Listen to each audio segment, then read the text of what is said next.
Welcome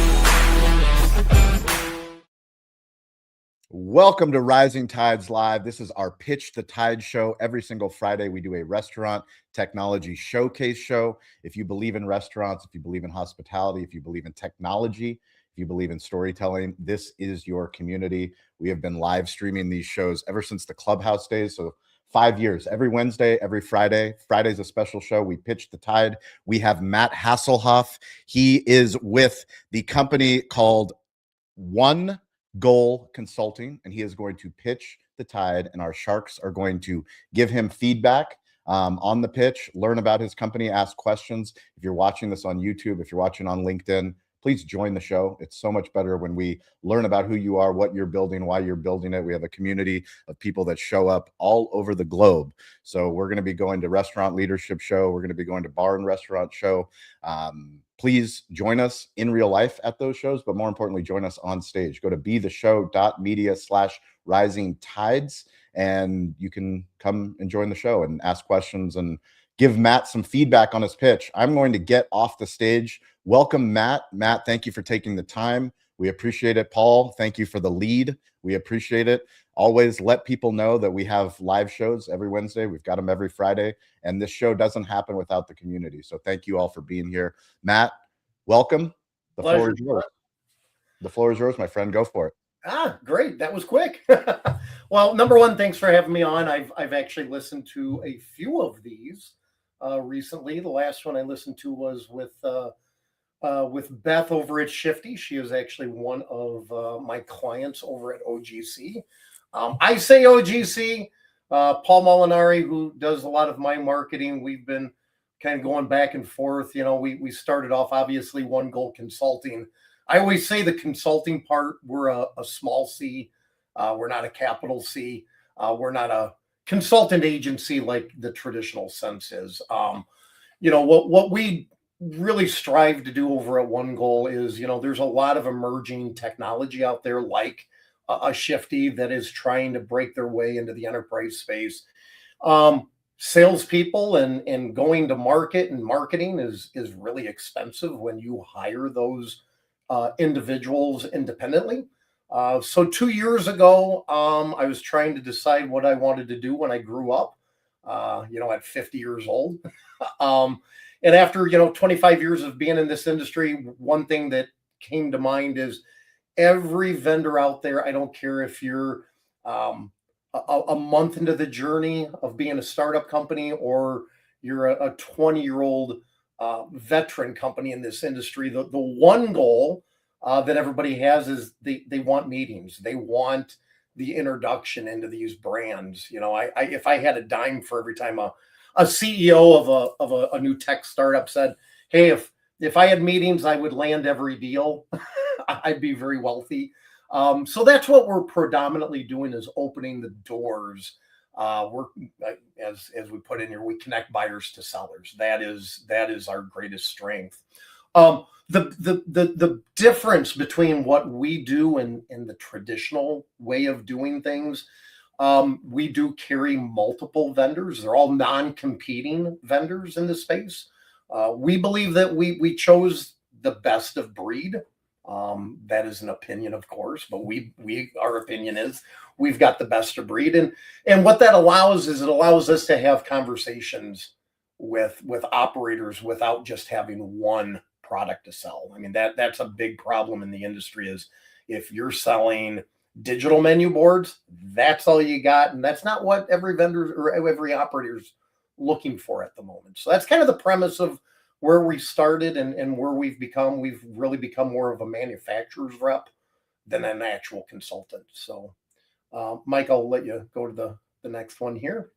You know, the biggest thing, and I've already kind of went over this, you know, a lot of vendors are literally really trying to shove product down operators' throats. And I get it. I've been a salesperson for now 27 years. And yeah, I to make a living, I have to go out and push technologies. What we're really trying to do now, though, is earn the trust of operators, where they can have a conversation with myself or Mike Falcone, even Paul that's on this call. We've got other people that are part of OGC that you can have a conversation of what are you looking in for the next quarter, next 2 quarters, and instead of them having to go out and research and do a lot of looking for technologies, they can come to us. Either we will have it in our arsenal of products, and if we don't, we'll go out and we'll research multiple brand or multiple vendors, and we'll bring you what we think are the best vendors. And we do have several brands that are now doing that. We've got a few of them that will not make a technology decision, at least without going through us first. And that's what we're really trying to do, is promote a healthy relationship between vendors and operators, because I think the relationship has gotten a little strained over the last year. Let's be honest, 2025 was kind of a rough year for a lot of sales folks. You want to hit the next one there, Mike? Why has it become confusing? This is, and I think everybody on here can attest to this. There are over 4,000 different technologies now in our space. When I first got into this, you heard of the Microses, the Alohas, maybe the Posy Touches, back in the day. But, you were dealing with printers and terminals and maybe the KDS in the back office. But, things like online ordering and loyalty and data analytics, none of that existed. And, when all that kind of came into the market, it didn't come in drips and drabs. It came like a tidal wave. If you're an operator, how do you distinguish what is real, what is fake? Where do you take the risk? We're trying to take a lot of that out of there. Again, we're out, we're talking to vendors every single day, and we're trying to determine which ones have legs and which ones don't have legs. And that's what we're bringing to our restaurant brands. You want to hit the next one? So this is my favorite slide. And I did a write-up literally about a year and a half ago about this. There's many things going on in the industry, and I'm going to start with the most obvious. So you've got a lot of the restaurant operators out there. Let's be honest, they're having troubles with food costs. They're having problems with labor, tariffs, you name it. I mean, they're trying to save money anywhere they can or generate new money. On the other side of the coin, you've got vendors that are solely trying to make a living and push as much product to them. It is actually created, again, in my opinion, a very unhealthy relationship between operators and vendors. Again, back in the day, there might be 5 things in their tech stack. Now you can, I can talk to, I'm going to use Leon over at Dave's Hot Chicken.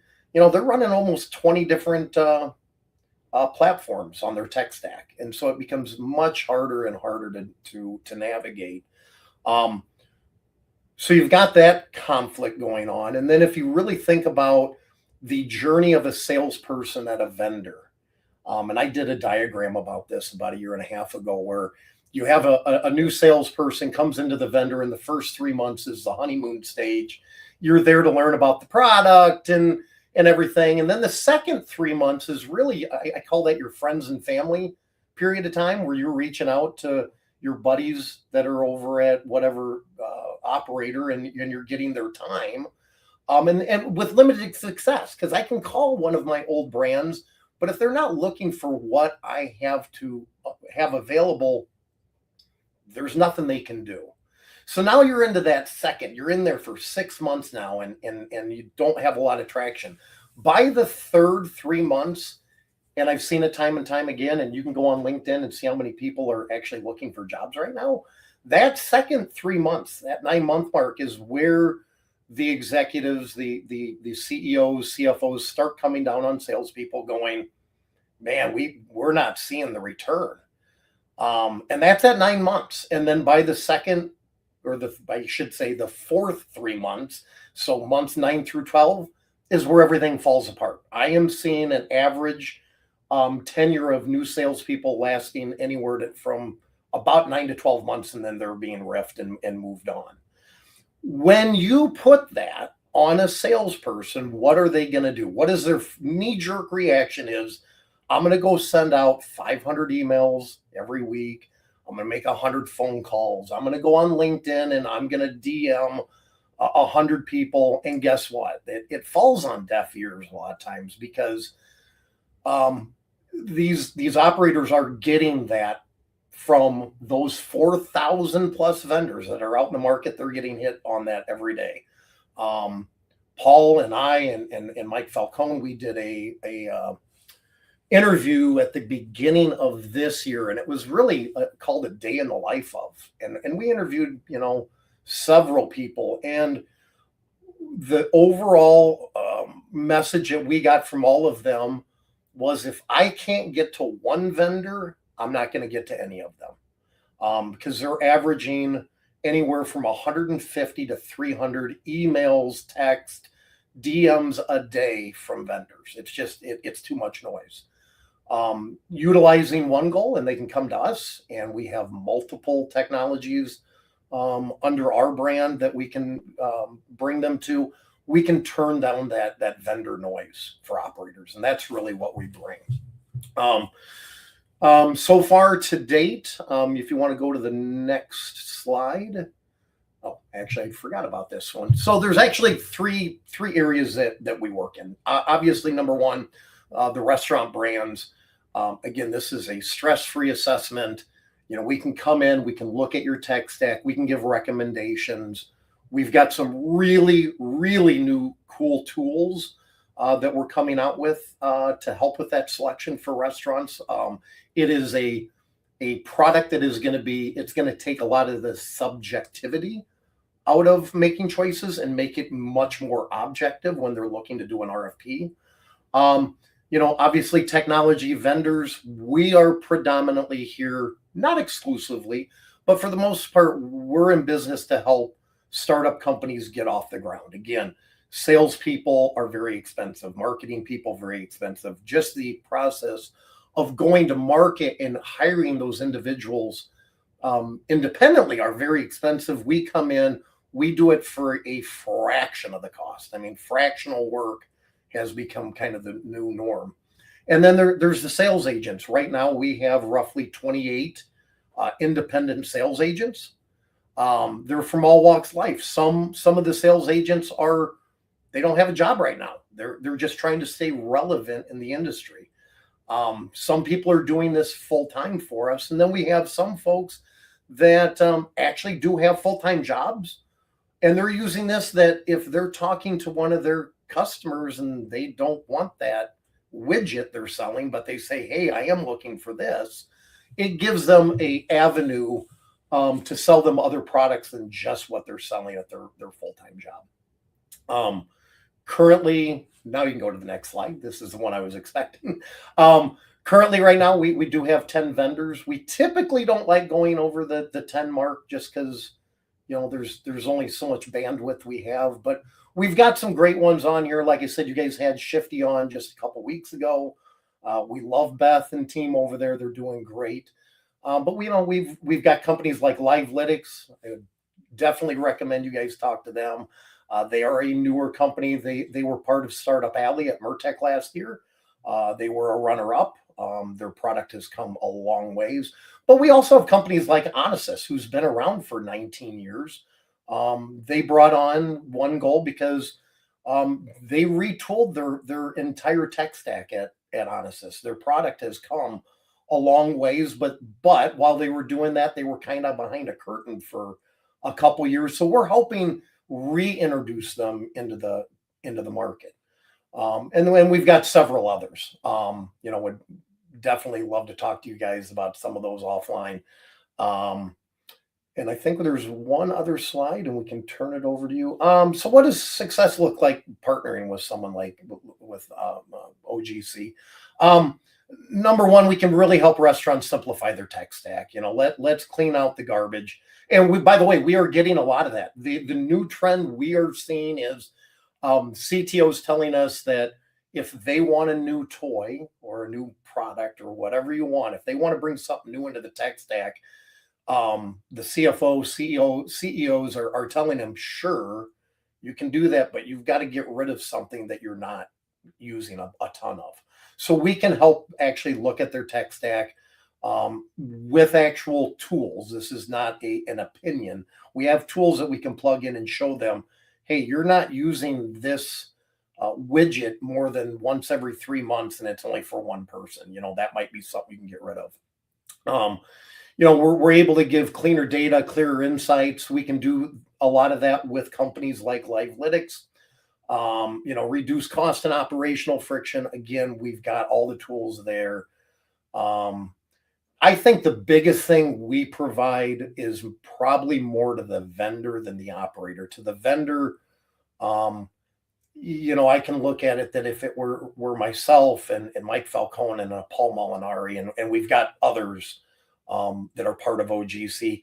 If you were to hire all of us individually, you might be somewhere between $500,000 and $750,000 in salaries and benefits and all those things. We come in, we are literally a fraction of what that would be individually. We can get you guys up and going, get started.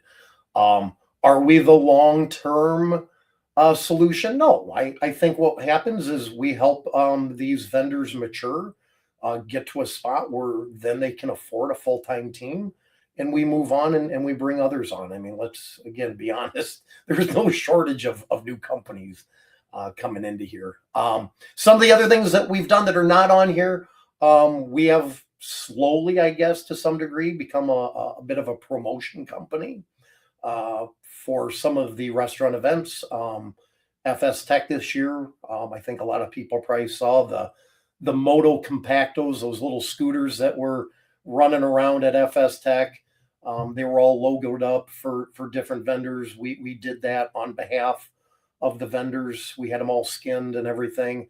We're going to be doing something probably pretty similar for Mertech. So we're trying to not just help our vendors, help the operators, but make the conferences much more engaging. That is the one big takeaway that I've heard over the last couple of years is there's just not as much of engagement at conferences and trade shows. So we're trying to help that for everybody. So that's my pitch. Hopefully it wasn't too long. Matt, that was awesome.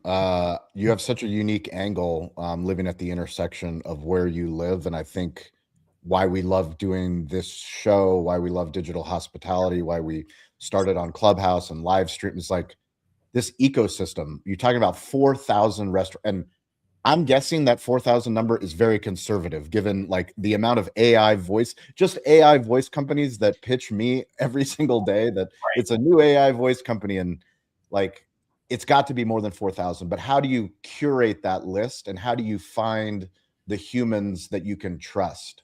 Because the brands that you're working with, restaurant owners, we have Mike on the show, we have Maddie Smokes, like, restaurant owners that listen to this, like we know that like we have to have people that we trust that we can bounce ideas off of. Like, is it even worth my time to talk to a company? I mean, I'm getting text right now from Zach Oates, who runs Ovation. And Zach's like, I'm friends with Matt. Like, I want to be on the show, but I got to run to a meeting. So it's like, we live in this world where attention is finite. Like, we have very small attention. And how do you build trust? Well, you build trust by showing up, right? The more work that you do, the better people that you work with. Paul introduces you to the show and to like, that's how this ecosystem grows. And the only way to grow is to have standards, right? Like to your point, I think one of the best parts about your pitch, in my opinion, is that you can't represent, not only you can't, but you won't represent everybody. Because you won't, you have to curate what's best in class. Correct. And, the difficult part for me, if I'm being completely honest, like the difficult part for Cali Barbecue Media is that we work with best in class tech brands too, but some of them have competing products. Right. Well, a lot of them have competing products where, you know, you're representing multiple people that have competing, but does that mean that you're going to say no? You have to lead with openness and transparency. And I think, you know, my favorite part about the pitch was that I felt that from you. I'm excited. Thank you for being on the show. Let's go ahead and get some of these sharks up here. Michael from San Pedro Fish Market, Kings of Fish on Amazon Prime. 60 seconds. Who are you? What are you building? And what's your feedback or questions for Matt? Hey there, it's Mike Ungaro, CEO, visionary of San Pedro Fish Market, Kings of Fish Media. I'm currently streaming on Amazon Prime and Fish Factor podcast. What are we building? We're expanding our locations. We just opened our landing location on the waterfront in LA. San Pedro's a city, and it's 1,600 seats. It's pretty tech heavy to make that work. And we have a location in neighboring Long Beach, and we're about to start construction on a new location in Northern California on the Fisherman's Wharf in Monterey. And then we're going to be rebuilding our original location, which was temporarily displaced for redevelopment, which will be on a 55,000 square foot ground lease with 3,000 seats when we're done, which is what we had before the redevelopment. And we have some other projects in the works too. So I think what I keep running up against on our tech stack is different technologies working together instead of working against one another, which I think is some of what Shawn was kind of getting at earlier too. Is what's the biggest challenge you've seen there, and how are you able to help resolve those? Yeah, that's a really good. And by the way, that my old days at Omnivore, I don't know if I probably didn't even cover that. My background was I was the chief revenue officer of Omnivore, and Omnivore, that is what we did, is help technologies connect. You know, they were acquired by Olo about 2 years ago, but great question, because I just had this conversation earlier with one of my clients today. I mean, they've got a lot of traction. We're doing a lot of pilots and POCs, but they don't have all the integrations that they need. And that's where we step in, because we do have those relationships. There's a lot of times we can circumvent a lot of the red tape trying to do integrations with various POS companies. We walk that through, and just by virtue of my background, Mike Falcone's background of Omnivore, we know how integrations are supposed to be done, and we're able to monitor those, you know, much clearer, because I see vendors all day long trying to do shortcuts on integrations, and they fall flat in their face. That is part of the way we choose our vendors too, by the way.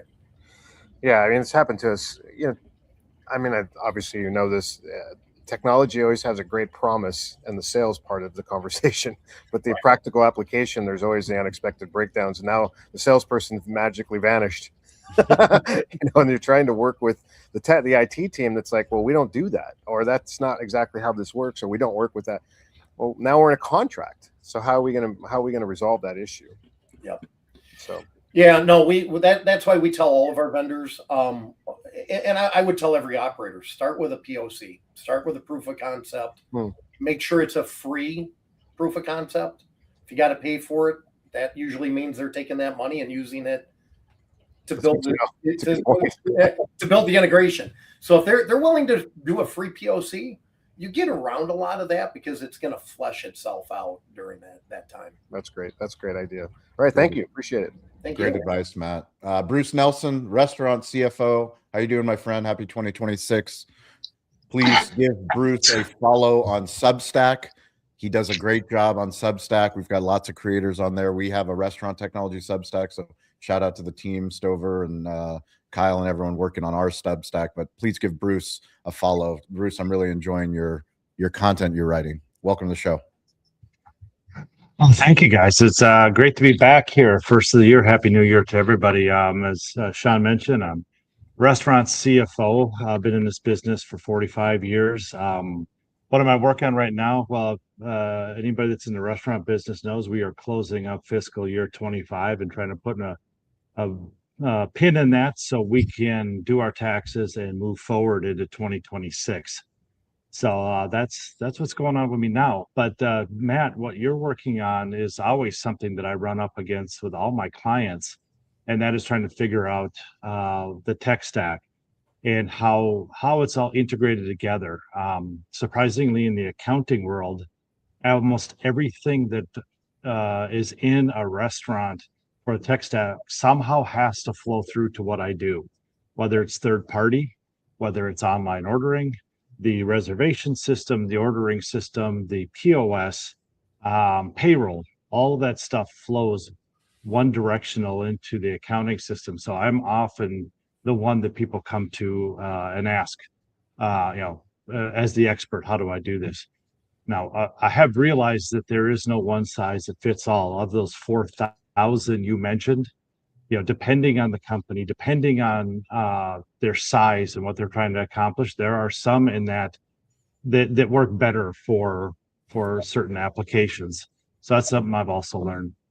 I'll also maybe not making a lot of tech companies happy, because I'm trying to convince restaurants to consolidate all of their tech stack purchases into one P&L bucket, so we can start seeing that on a monthly basis. One of the things I run across is people don't know how much they're spending on tech stack, because some of it's buried into their POS that's in maybe G&A, some of it's buried into marketing because it is an online ordering, some of it's buried into their payroll because it has to do with how we manage payroll and onboarding and things like that. So I push restaurants to bring all of that into one bucket so we can truly see what you are spending on your tech stack.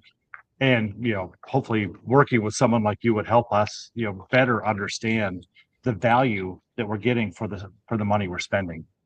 So Bruce, what if I could tell you that we are literally less than 30 days away from having a product that I could put in your hands that you could literally take every invoice on every piece of technology. You could feed all of your invoices into a platform and also be able to monitor. So if you take every one of those pieces of tech, not only what does your contract say, how much you're paying for it, all that, but then actually being able to have an agent, a piece of tech agent that'll sit and tell you how often that tech is actually being used and if there's an ROI. So for an example, if you have kiosk, are kiosk actually increasing your ticket average?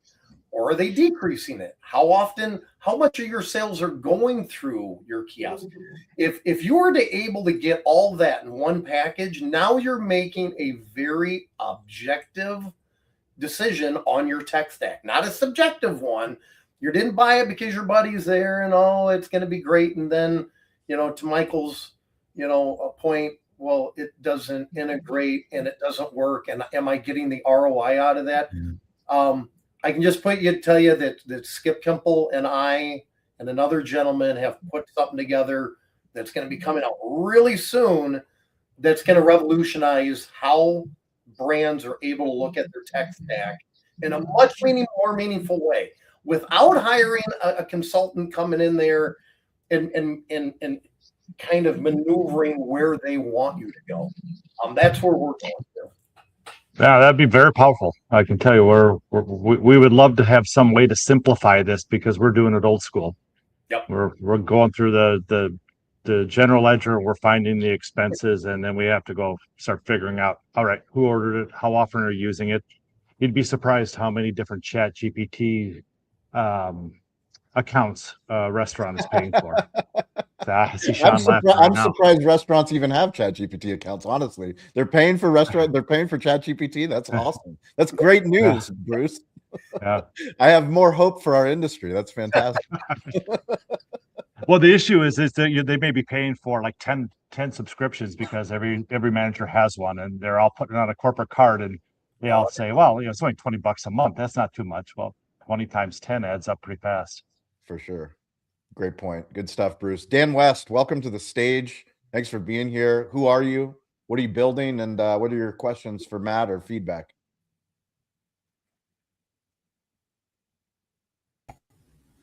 Yeah, hi. Thanks. I'm actually Bruce's partner Awesome. in Tempo.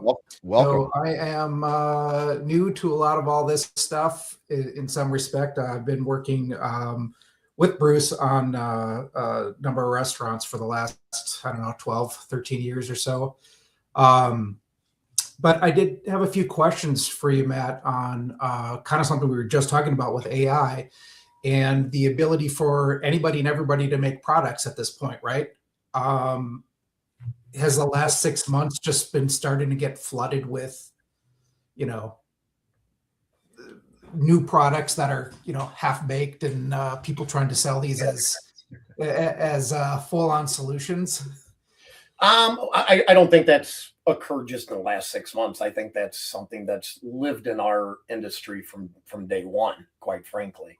Now, I will tell you, if you look at Mertech actually last year, and you look at Startup Alley at Mertech last year, unless I missed something, I think every single one of the vendors in Startup Alley had AI somewhere in their title. Now, what's funny about that is it's not even been a year. I had a lot of CTOs telling me AI means almost intelligent, and don't come to me talking about don't talk to me about AI. Now, fast forward to less than a year later, a lot of those same people are now sitting there going, "I got to look at AI." Now, what is real and what's not? Again, that's where I would tell you the same thing I told Michael: go to a POC. I'm going to kind of lean on Livelytics a little bit here because they are truly data AI scientists. I mean, that's what they do, and that's how they're going to market. Is they're doing free POCs. They're putting their money where their mouth is, and they're able to show clients real data and what AI does for them. Some of the other ones, I guess I would always tell anybody that says, I'll build it for you. These are scary words if I'm a CTO. Hey, the product's here, but it's not built out. And if you want a voice in how it's built out, what that typically means is it's really not built out. And they're just using you to see if they can get information out of you. So, I mean, it's a tough one. It's a tough one. Yeah, thanks. That answer your question? Appreciate it. Thanks for being here. Zach Oates, you were watching on the live stream, and then you went to a meeting and you said you couldn't make it. And yet here, this is digital hospitality at its finest. Zach Oates, unmute yourself, and then tell us, who are you? What are you building? And then what questions do you have for Matt and his pitch? You're now a shark. Look at that. You just came in and now you're a shark. Let's go. First of all, so Zach Oates, founder, CEO of Ovation. We are just changing the game with feedback, making feedback useful. That's really the big thing, is like, how do you collect it? How do you take action on it? We're working with 9,000 restaurants around the world, and it's an honor. Matt, I there's so much, and I kind of piggybacking off the last question. There's so much that people are talking about with AI. And I think the question is, where should restaurants use AI to build themselves? And where should they leverage tech vendors to build it for them? Ooh, that is a very good question. I would say, and oddly enough, I had this conversation this morning too, because I had someone go, do I buy, do I build? Number one, I think it depends on what it is on the AI they're trying to build. I mean, some pieces of AI can be very easy, I guess, to build. Some of it, just because of the language models and everything that you have to build, number one, can get really expensive, I found out. Really expensive. When you talk about the amount of space it takes and the data lake and everything, it can be very expensive. So I think it really depends on the lift and the amount of tech background. I mean, listen, most restaurants don't truly have developers for the most part. Some of the bigger ones do, don't get me wrong. But when you talk about restaurants from 25 to 1,000 locations, probably don't have a lot of developers. So, I would always rely on using vendors for AI. I'm still trying to figure out what AI is going to be relevant and what's not. I mean, there's a lot of AI out there, anywhere from I'm going to call it vision AI, which is computer vision. You've got a lot of data AI out there. You've got, I mean, if you're, unless you lived under a rock, I mean, voice AI is everywhere. Well, and that's actually one of the things that was so interesting is I saw, because there's a lot of really good companies that do voice AI, but then I was talking to one of our customers who's got, 5 taco shops in Florida, and he's like, "Oh, check this out!" And he built a multilingual like AI, voice AI himself over the weekend, and I'm like, "Dude, that's actually like really good." Pretty good, isn't it? On the flip side, there are other customers I have. They're like, "Hey, I just built this whole AI thing to like go back and forth with guests." I was like, well, is it compliant with FTC and TCPA regulations, right? And so I think that in my mind, one of the big things is like in addition to just thinking about do you have the headspace and the people capacity for it, what's regulated? And if there's like, for example, if you try to make your own shift management payroll thing, you be careful with that, because we have shown that they love to come down hard on restaurants for not paying people correctly, even if it was an honest mistake. Yep. And so anyway, I think that that's in my mind, and I just kind of wanted to get your unfettered thoughts before I shared my opinion. It's like the more the regulation, the higher the government oversight, the bigger the risk of using AI to do it, because AI is not designed to be compliant. It's designed to do what you want it to do. Yeah, it's interesting. So like one of our clients is Voicify, voice AI. A few months ago, though, they went out and acquired a company called Byte Ninja. And what they used it for is for drive-through, because drive-through voice AI is still not great. There's too much ambient noise and a lot of things that go along with that. What they do is they have Byte Ninja, and we're in several pilots with them right now, going very well. They're actually using real life people.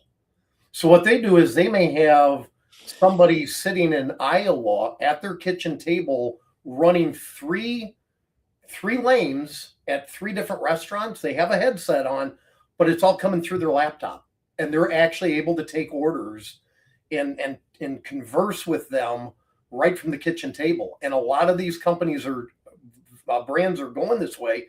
It allows them to get around a lot of the California labor laws. So instead of, hiring at $18, they can hire someone in Iowa, for an example, for a lot less. They're showing a bigger ticket average than traditional voice AI because they are trained and incentivized to upsell. And the order accuracy is as good, if not better, than people in-house taking the order, because when you're in-house taking the order, you might be filling a drink, you might be putting food in a bag, and you're not listening. When all your job is to listen and put the order in, it works. And the reason Voicify is doing that is they know that the drive-through is not there yet. They're using this as AI catches up. And things like that, I really believe in. If someone's going to use machine learning as AI catches up, I think that's a perfect way to do things. Or even, when the old Amazon adage is called mechanical, the mechanical Turk, right? Yep. Where you just kind of do it through human power. Like before AI was to the point that at Ovation, just an example, like before AI could go through and read all the text and automatically categorize it, we actually hired an entire team of people to read every single piece of feedback and every single review. And we built a whole platform where they can short code, catalog everything, because we knew that AI was going to get there, but we wanted to learn what needed to get done and what was valuable before it got there. And so sometimes you just got to like mechanical Turk it. And like, I hate to break it to everyone, but humans are still around and we're still pretty useful. Last I checked. Shocker. So, yeah, actually, wait, hold on. Let me check if ChatGPT agrees with me. Amazing stuff. Zach Oates, appreciate you, man. Thank you for joining the call. Matty Smokes, who are you? What are you building? And what's your feedback for Matt or questions for Matt on his pitch? Hey, what's going on, guys? Matty Smokes, barbecue pit master, chef, owner, operator, Long Beach, New York, Matty Smokes Barbecue and Catering, and JJ Cooper's.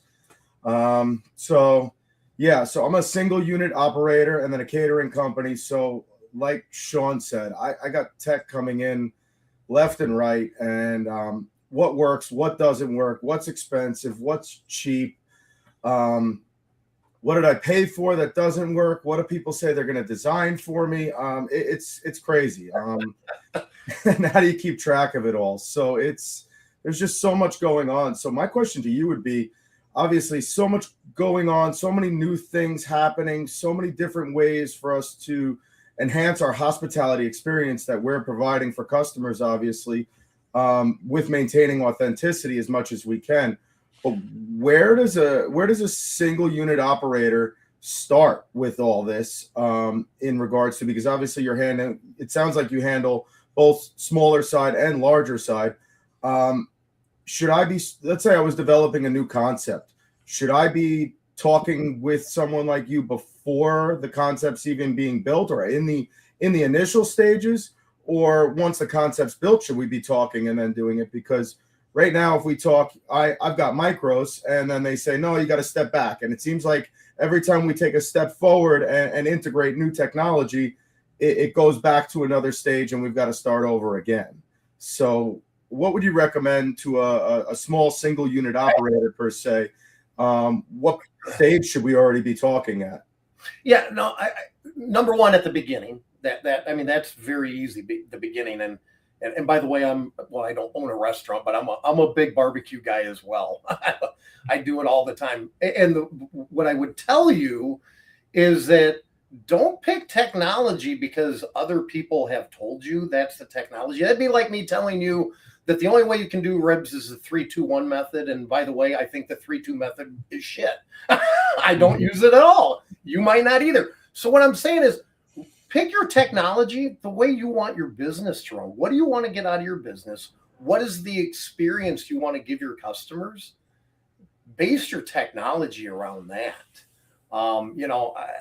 That's how I truly look at it. I mean, if you have a really good product and a really good following, I'm going to get in trouble from some vendors, I'm sure. But if you have a really good product and you're busy all the time, do you really need to have a loyalty product that you're giving away food that people are going to come there for anyway? Maybe not, but maybe. I don't know. Do you not need technology to know what your competitors are doing? Maybe, but if your product's that good and you got a big enough following, maybe not. If you're not an enterprise solution, what kind of POS do you need? So it is always better to get someone involved earlier. And again, don't have anybody sell to you. Have them sell to you based on what kind of restaurant you have. That's the best way. Again, if someone walked in there and was trying to sell you a new smoker, you probably know your smokers pretty well. You're not going to choose something because they told you, well, this has got, the new gadgets. And no, I'm comfortable on my offset smoker or whatever it is you use. You and I should talk, by the way. I love all that stuff. So where I would argue that one is, that I'm comfortable with my smoker because it's what I've had, but I don't have a voice AI currently for my hostess to be replaced. So now you've got 50 different choices, and half these guys are out there telling you they've got the solution to your problems, but they don't, and they're just running off and trying to develop it for you in that given moment. Well, you just said it. They're running off trying to develop it.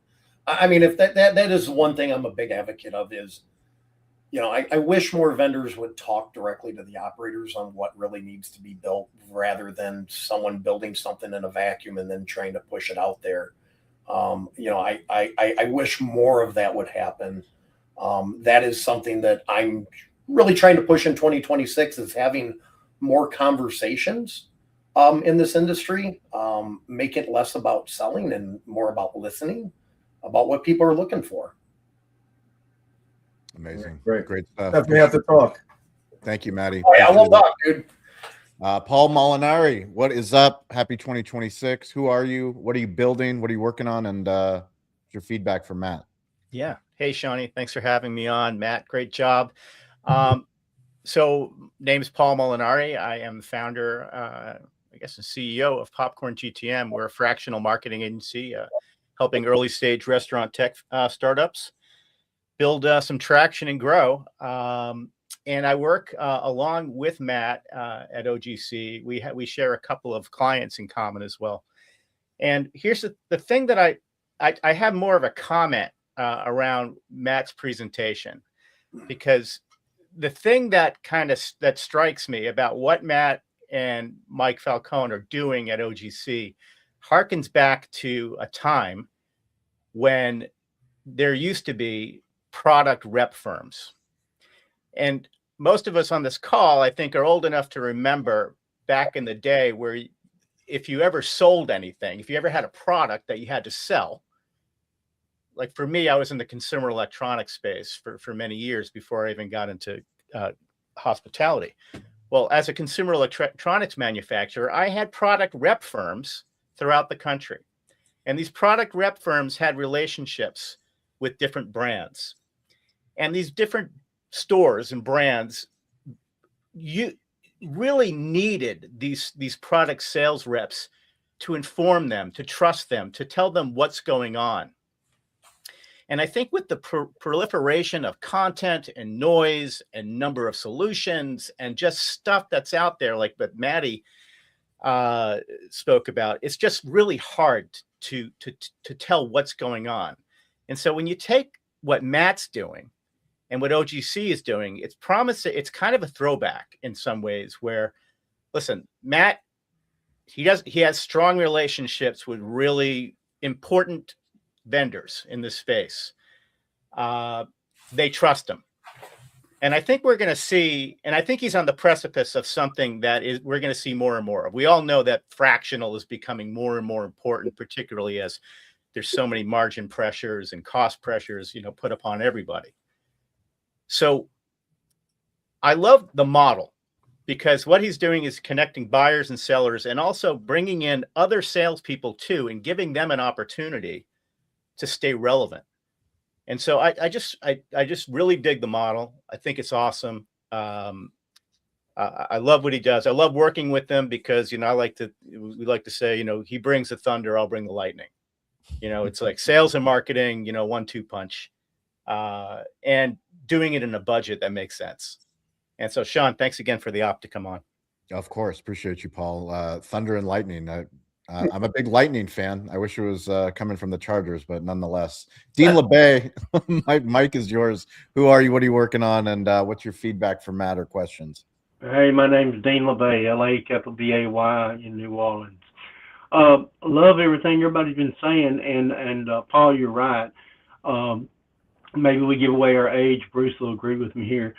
But, I grew up after moving back in California. There wasn't any computer jobs in my particular community. The only thing that was a cash register dealership. So I went to work selling cash register dealers, NCRs, micros, all those different ones. And, back then, if you were building a restaurant and getting a cash register for a restaurant, you went in and you coded it, chicken fried steak, whatever it was, everything had a code. And this was long before there were even talk about a software stack. There was no such thing. And, guest checks, paper and ribbon were big after sales to that particular one.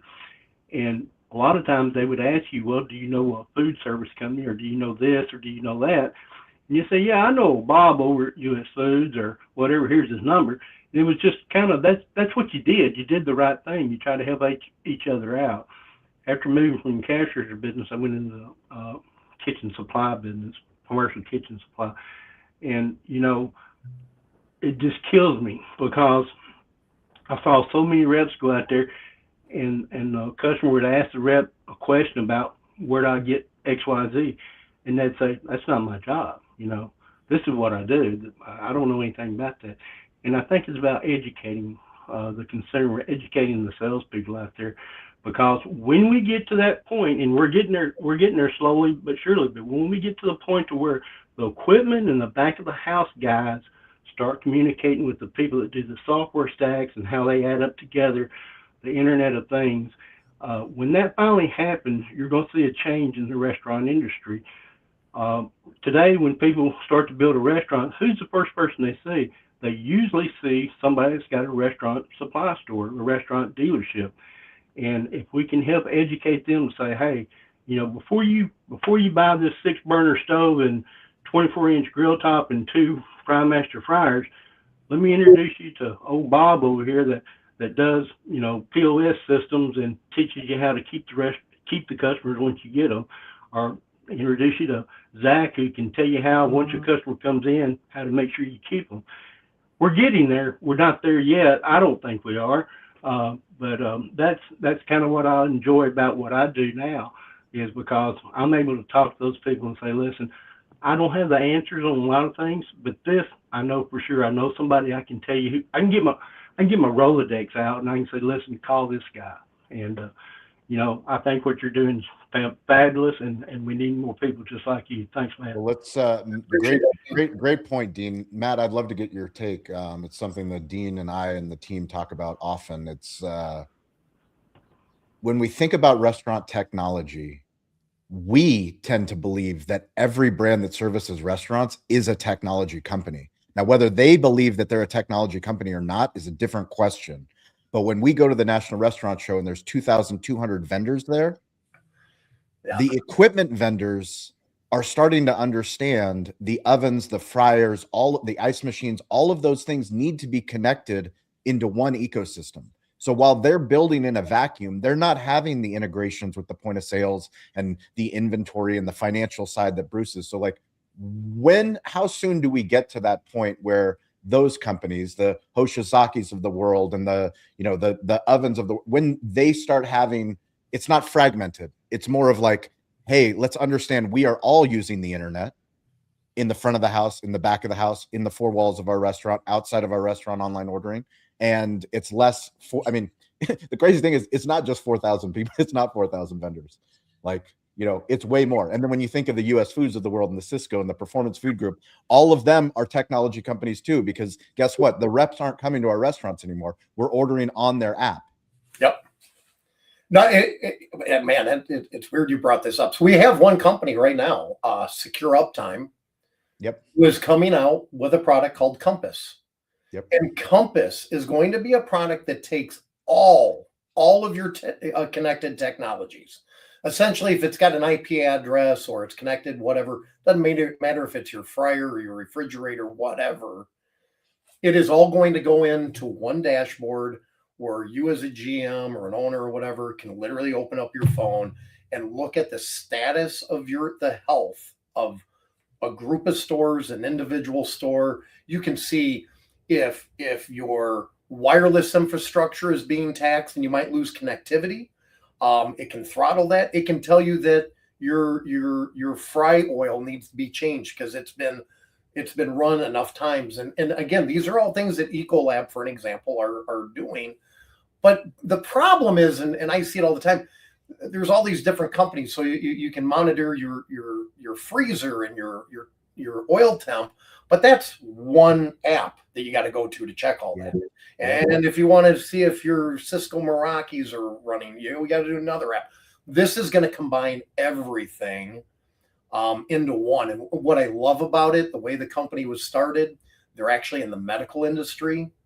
And this technology today, it's already working. They can tell when someone is going to go into septic shock 24 hours ahead of time, give them the appropriate drugs. They have brought down the mortality rate on sepsis down by 22% because they're able to give predictive analytics on what's going to happen. All they're doing is taking that same technology, they're just adapting it into the hospitality world, letting them know, hey, your Cisco Meraki, there's a lot of traffic on your public Wi-Fi. You might need to dial that back or you're going to have problems. Your refrigerator's running 5 degrees warmer than it normally does. So we're here. I mean, some of this is already starting to collide. Amazing stuff. Let's go ahead and do tip, takeaway, homework assignment. Michael Ungaro, San Pedro Fish Market, Kings of Fish. Start us off. Well, I'm what did you call it? TOC? Oh, POC. POC. I'm going to make that part of my normal language moving forward. That's my takeaway. 100%. Yeah, it's like it's so obvious when you said it. I'm like, huh, didn't occur to me. So thanks for that. Made a lot of money on that one. Thank you. There you go. Signing off. There it is. Amazing stuff. Matty Smokes, tip, takeaway, homework assignment. Homework assignment is to have a call with Matt and sit down and talk about a big 2026 and figuring out what works and what doesn't work and who's actually making real stuff and who's not. So I stop wasting some money on people that aren't really giving me what I need. I love to do that. By the way, I should have put this out there too. One Goal does not charge operators a penny. I want to make sure that that's important. We don't charge. That's some good feedback for yourself. Lead with that. Yeah. I don't believe in charging the you should lead with that. Yeah, that's a good by the way. So when we're done talking, I'll refer you, but I don't want you to be too busy before you get to me. Absolutely. I'll make all the time in the world, man. Thank you. Stuff. Paul Molinari. Yeah, tip, takeaway, homework assignment. I guess the tip is that operators, vendors, salespeople alike, check out OGC. I think that there's something in it for everyone. I think Matt and the team really try to create a win-win-win environment. As he just mentioned, there's no cost to operators here.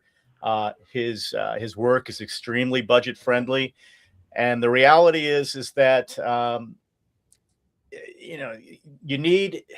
we need more people that have greater understanding of all of the different facets, all of the different categories that are going on in the space.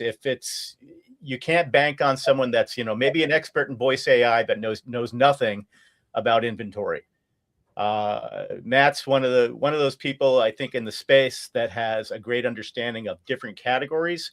And I should also call out that the products that are in his product portfolio are non-competitive, meaning that you're not working with multiple vendors across, singular categories. Mm-hmm. It's really how, if there's a fit and it makes sense, we'll vet it right. If you're able to do a real POC without blowing smoke, there's real criteria here for how do you get in the portfolio. It's not just hey, we'll take anybody. There's serious thought given to these companies. Awesome stuff. Appreciate you, Paul. Bruce Nelson, tip, takeaway, homework assignment. Yeah, I'm glad to introduce Dan West. As he mentioned, he joined me as a partner beginning of the year. I realized as a finance guy, I can tell you how to make money, but I couldn't put butts in chairs. So to have one of the top restaurant branding guys on my team is wonderful. My takeaway is, if you look outside this window here today, snow is falling on the city of Minneapolis. If anybody has followed the news, just say a prayer for restaurant operators and employees in this city. We really are in another area of uncertainty.